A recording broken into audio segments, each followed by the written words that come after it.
In this video, I'm going to show you how to combine PDF in Nitro PDF. Now, the first thing you have to do, you want to go to the Home tab up top and click on the Combine over here under Create.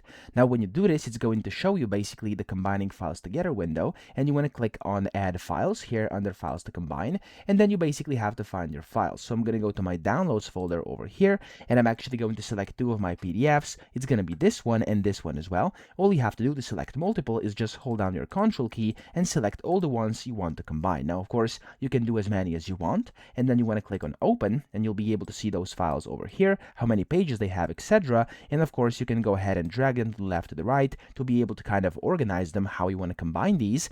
And then over here, you can just click on the Create button, and it's actually going to create a new PDF here. So I'm going to just name it Combined, and I'm going to just do it tutorial like this, and then I'm going to put it into my downloads and then save.